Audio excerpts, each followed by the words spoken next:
Hello my friends, this is Jeannie. Welcome back. If you're new to my channel, welcome, and welcome to day 6 of my October daily.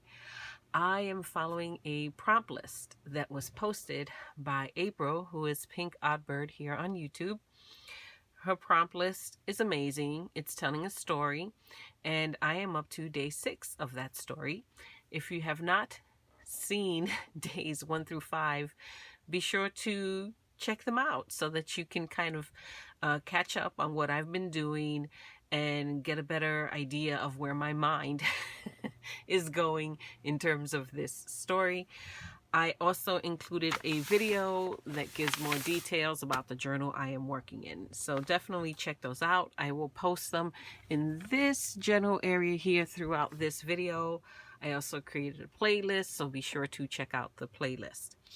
So, day 6. Day 6 reads, suddenly you hear a spooky sound. Describe what you think it was. Well, I think it was a raven. There's a raven in the house, for sure. A house that's spooky, you have to have a raven somewhere in the house. Be it a pet or somehow it just got in the house. There's a raven in that house somewhere. And that's the image I'm seeing in my head. I'm seeing a raven. I'm seeing apothecary bottles. Something mischievous going on. And I want to attempt to put what I see in my head to paper. And for that, I am going to do something somewhat similar to what I did for day 5. I'm going to do collaging. I am going to do inking, blending, just all kinds of fun stuff. But instead of working with rice paper, this time I'm going to work with a napkin. I love working with napkins, and it just so happens that I have a napkin. Got this from the Dollar Tree. I have this napkin right here, which I think is absolutely perfect. Okay, so we have a little raven, an apothecary bottle, in this case poison. So that is what I thought of in terms of the main focal image for this page. Of course, I pulled other supplies. I'll share those with you. As always, I don't know that I'm using all of these supplies, and I am most definitely not limiting myself to these supplies, but you'll get a general sense of what I will be working with. We already looked at the napkins, so I will set that aside. I am also going to be working with some of these Halloween Spiderweb doilies. I'll probably collage some of these somewhere onto the page. I have them in black, silver, and white. I pulled a couple of pages from this Authentique paper pad. This one is called Spirited. I just pulled a sheet with orange and some black. I wanted the orange for some pop of color.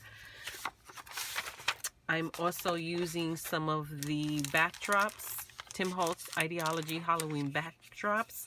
I love these. I have this wood texture. This one's pretty cool. It says Bow Casket Co. Limited. Love that.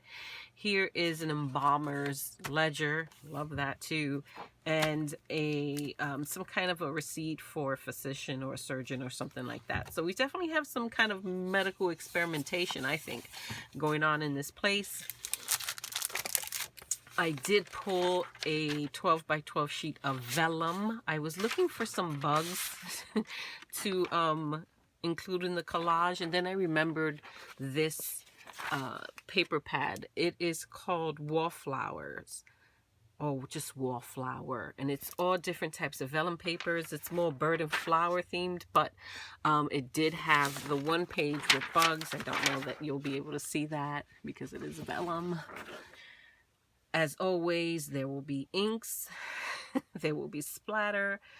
I'll probably use some gesso, some matte medium. It's going to be a little bit of everything in this. Oh, and some stamps. I have this Spiderweb stamp. I have this dance macabre stamp with the skeleton dancing with his busted umbrella. And then I have this Edgar Allan Poe stamp. It's really cute. Quoth the Raven Nevermore. So you have the little crow, or raven with his witch hat, and it just says nevermore, and it has some script in the background. So thought that might work, especially considering I have a raven on the brain for this particular project. So I think I'm going to set this to music, just work, and see what I finish with. So hopefully it's something good. And if it's not, that's okay too. At least I tried. I will see you all on the other side, my friends. Wish me luck.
We are done. Here is the finished page.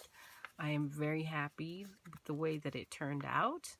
I did add some clipping stickers by Tim Holtz.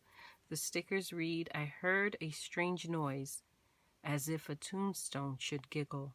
There seems no possible escape." I love that.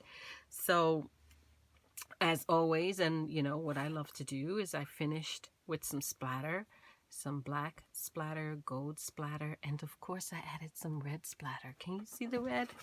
Hopefully the camera picks that up. But there is some red splatter and smudges all about the page, including the raven's beak. Why does that raven have blood on his beak? Wonder what's going on there. You're probably wondering, why did she lay down all that background just to cover it up? I don't know that the camera's picking it up, but I can still see it. Some of it was covered up, but I can still see a lot of it. I can see the textures and the writing in the background. I see the bugs. I see the spider web. I see the writing. Okay, I use my distress crayons to highlight the bird and kind of blend in the bird and the apothecary bottle to the rest of the page, because that was a napkin. I wasn't just going to stick the napkin up on the page and call it done. You could do that, but I wanted it to be a little more seamless. So I used crayons and gesso to blend in the image. And I think, had I not told you that it was a napkin and I just showed you this page, I don't think you would have known it was a napkin. Because I certainly couldn't draw a bird like that, or even a bottle like that. Artistically, I just don't have that kind of skill set. My skill set is mixed media, not drawing or illustrating things. So I tend to take items that already exist, images that already exist, and just blend them into my projects. That's my workaround for having absolutely zero skill and talent in the drawing department. So I think it worked out. The texture is amazing. The splatter adds all kinds of interest. It's just all around a fun page, and I enjoyed making it. And hopefully you enjoyed watching the process. So that will do it for day 6. I am very much looking forward to day 7. If you are new to my channel, please subscribe. I would love to have you. If you enjoyed this process, a thumbs up would be greatly appreciated. If you have any questions, be sure to leave them down below, or if you just want to comment, that's greatly appreciated. All of that goes a long, long way to helping my channel grow. I do read all of the comments. You will know I read the comment because I tend to give a little heart to every comment after I read it. That's just my way of knowing I read the comment. I'll do my best to answer any questions you may have. And if you are doing an October daily, let me know. I would love to hop over to your page, visit, and see what you're doing. Again, thank you, my friends. I so appreciate you, and I will catch you all in the next video. Until next time, bye-bye.